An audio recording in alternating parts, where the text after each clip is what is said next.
Hello and welcome to Nature Sparks Home Education. My name is Sarah and I'm going to share with you 5 things that I wish I'd known before starting home education. As a little disclaimer, there's a few things actually. Firstly, I used to be a primary school teacher for 15 years in the UK and internationally, so that's kind of formed some of these ideas, a few of them. And also, I've only been home educating for a year and a half, so I'm not this wise soul here imparting all this wisdom onto you. But what I have learned in that year and a half has been so immense. It has really blown my mind on the whole child development, education in general, that I really just wanted to share it with you. So I hope it's really useful. Let's dive straight in. Number 1 is about routines, flexibility and structure. I did not start off thinking like a formal teacher that we have to have this many lessons, we're going to have lunchtime at this time, we're going to be learning for this many weeks of the year. I knew that that did not work very well in the school system because unfortunately I came out of the school system really done with it, and I knew I didn't want to have that for my daughter.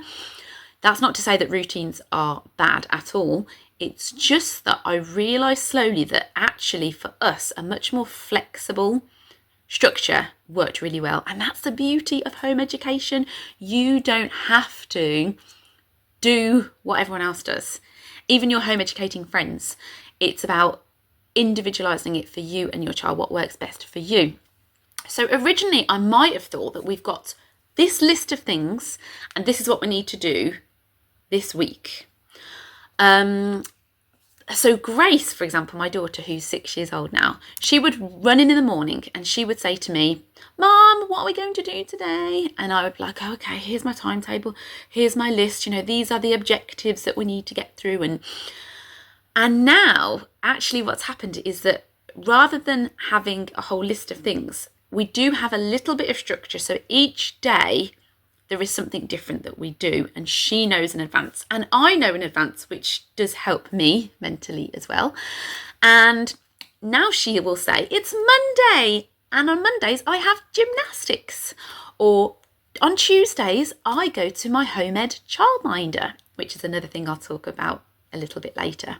So rather than just like throw structure out of the window, it's about having structure, having your routines, but being able to be flexible with them, if that makes sense. I would say that's been the number 1 thing for me. Now, outside time, I used to think that we would be having maths and English in the morning, lunchtime, and then the afternoons are for that outside time. Now, I've always loved being outdoors. I love nature and I wanted to raise my daughter with a real love of the natural world. But I still had to put it in a little box. But now, a year and a half on, we are so much more flexible with that. And that has been a really beautiful thing to do and experience, even here in chilly cold England. And I've got a really tiny garden the size of a postage stamp. But still, we really utilise that like flow of, what have we spotted out the window? Maybe we could go and do that now. Or maybe, I still do plan outdoor activities, but it's just been a lot more flexible. I think flexible is the key for number 1. Let's move on to number 2. Number 2 is that not everyone will understand your decisions about home education. And I've been very lucky and blessed in my family that my niece is 6 months older than my daughter. They're very close. We're really close sisters, my sister and I. However, she goes to school and she started school when she was 4 years old, and my daughter has never been to school, and yet we get on because you know what? We learned that everybody's different and everybody makes the right choice for their child, and they have the right to do that. And I must respect everybody's choices. So I think that's the foundation where I'm coming from. I know not everybody is as lucky as that, but that's how I really have changed. That initially I kind of was a bit defensive, and I thought I have to explain to people these reasons why, that I've had a terrible time in the school system, I wouldn't want to put my daughter into that, and to just kind of overshare sometimes and come from a defensive point of view. Whereas now I'm like, this is a decision I've made and it's working for us. We're happy with it.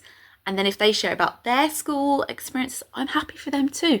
I just believe that rather than preach about it, it's about preaching about all the benefits of home education. It's just about respecting that everybody has a choice. And if people want to ask me questions about it, I'm more than happy to share, because as you can probably see, I'm very enthusiastic about home education, how wonderful it is. I'm more than happy to share when people ask me, but I'm not trying to change their mind or convince them that, you should do it too, but just to share from a really positive place. And I think also just to understand that most people won't get it. In the UK here, I mean, if you're listening and you're from a different country, it may be different in the US, but I know that in Australia and in the UK, it's not as common to home educate. But I think another thing that's just come to my mind for number 2 is that because not everyone will understand about home education, if they do ask about it, one thing that I really love having to hand is photographs. I take photographs of everything. And I love being able to show, look, this is my daughter lighting a fire for the first time at forest school. Or this is my daughter doing the beam in gymnastics or getting her first gymnastics medal. This is my daughter writing her name in the snow or in the sand. Just these kind of things are like, look, we're normal and we're learning most of all.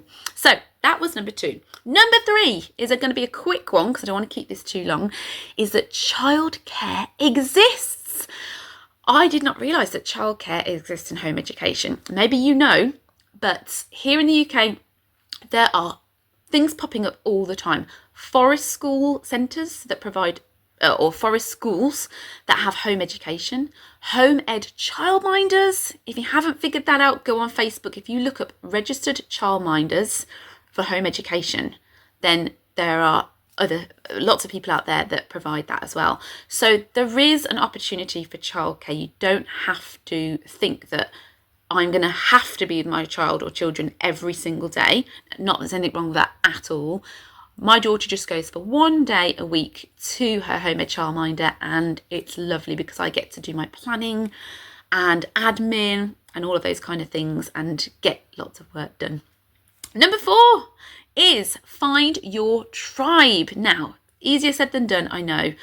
I think one thing that I've learned is that once you find your tribe, you start to realise that home education is normal and your brain changes. It's like, for a while I was kind of like, I'm abnormal, and now I've got friends around me and we see people all the time.